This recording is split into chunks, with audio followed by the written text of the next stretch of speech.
जब तू आत्म बोध में आएगा तुम्हारे अंदर भी वो प्रेम का फाउंटेन निकलेगा, ज्ञान का फाउंटेन बहेगा। तुम कभी कापी कभी नहीं लेगा। देखो तुम इतने जवान है, हमारे सत्संग में इतने बुढ़े नहीं आते हैं जितने जवान आते हैं। तो देखो वो बुढ़े जो है वो कापी उठाते हैं तो मेरे को याद नहीं पड़ेगा। पर ये ज्ञान जो है याद करने का भी नहीं है, पढ़ने का भी नहीं है, पुस्तक पोथी भी नहीं करने का है। पर अंदर आत्मबोध जब ये होता है तो आप ही सब कुछ नॉलेज अंदर आ जाता है। जो गीता के दूसरे अध्याय में बोलता है, जिसको आत्म अनुभव से कुछ भी प्राप्त हुआ उसको दूसरी बात को जानने का नहीं है। जैसे घर में हमको फाउंटेन मिले, पानी मिले, तो हमको कुएं नाले नदी में जाने का नहीं है। ऐसे ही जितने भी शास्त्र है वो एक आत्मा को सिद्ध करते हैं। तो कीने राम नाम एक अक्षर को सिद्ध करने के लिए खाली आत्मा। तुम भले गीता पढ़ो या कितने भी 4 वेद भी पढ़ो, शास्त्र भी पढ़ो, आखिर कीने राम नाम एक अक्षर। एक बुझे ता होवे पाक, एक ना बुझे तो सदा ना पाक। जब तुम्हारी समदृष्टि होगी, जब तुम्हारा अहंकार चला जाएगा। अहंकार मनुष्य को कहाँ भी प्यार करने नहीं देता है। अहंकार ब्रह्म ज्ञानी आना जाना नहीं कबूल करता है। ब्रह्म ज्ञानी भगवान का ध्यान नहीं करता है। ब्रह्म ज्ञानी भगवान को आराधना नहीं करते हैं। नहीं तो एक दफे क्या हुआ, इधर गौ कोष की मना किया। हिंदू लोग ने बोला गौ कोष नहीं होगे, और लोगों ने बोला था गौ कोष होगा, मुसलमान ने बोला। तो वे संत भी 40 दिन व्रत रखने लगा, संत साधु भी। उस व्रत रखने से वो कई दुबले पतले मर भी गए, झगड़ा भी किया एक गौ कोष के ऊपर। तो तुमको आत्म अनुभव क्या बोलता है? तो गौ होती है क्या? कोष होता है क्या? तो ब्रह्म ज्ञानी होता तो वो व्रत नहीं रखता, पर जो संत साधु थे उसने व्रत रखा।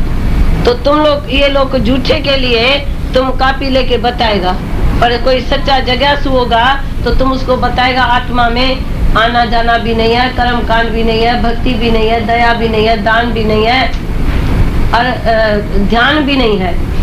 कोई आदमी गुरु का फोटा रख के ध्यान करता है, कोई दिया जला के ध्यान करता है, और संत जगत को सत्य मानता है और ब्रह्म ज्ञानी जगत को मिथ्या मानता है। तुम बोलो, संत जितने भी है वो जगत को मिथ्या नहीं मानते हैं। तुमको समझना चाहिए। बोलता है ऐसे तो जगत दिखाई देता है ना, मैं बिल्कुल कैसे दीवार समझू जगत को।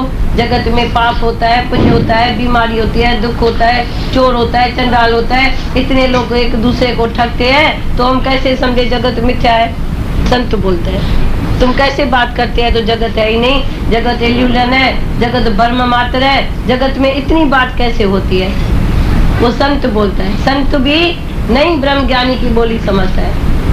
भले कितना भी संत साधु त्यागी वैरागी दुनिया में है,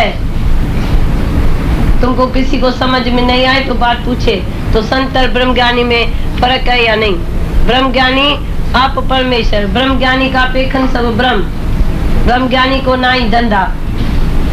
तुम देखो ब्रह्म ज्ञानी में और संत में बहुत अंतर है। जैसे एक मॉरल है, एक इमोरल है, एक स्पिरिचुअल है।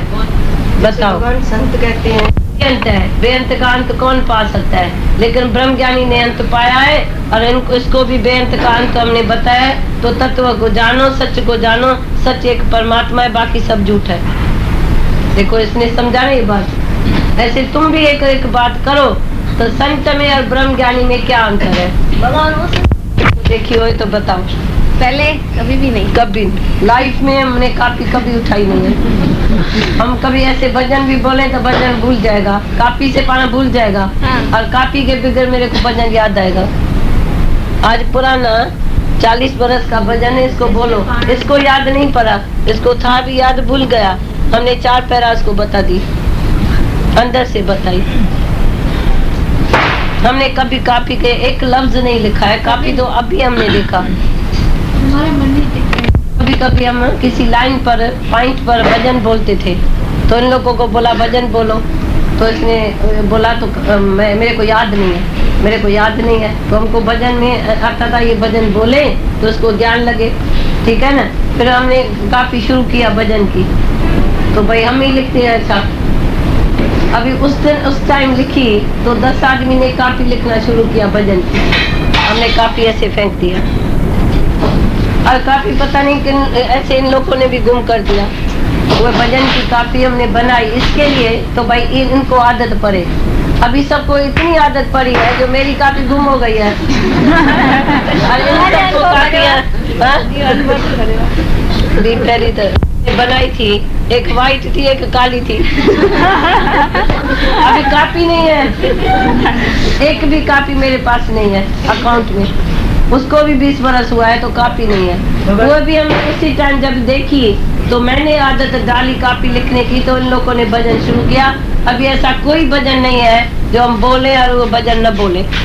हम बोलते हैं एक लाइन और ये भजन शुरू करते हैं। कापी इसके पास है जिसमें 1000 भजन लिखा पड़ा है, पर हमको नहीं अच्छा लगता है वो भजन जो इसकी कापी है। अभी भी हमको लगता है तो जिस स्टेज में तू है वो भजन बोलो, जिस स्टेज में तू नहीं है उस वो भजन हमको नहीं अच्छा लगता है।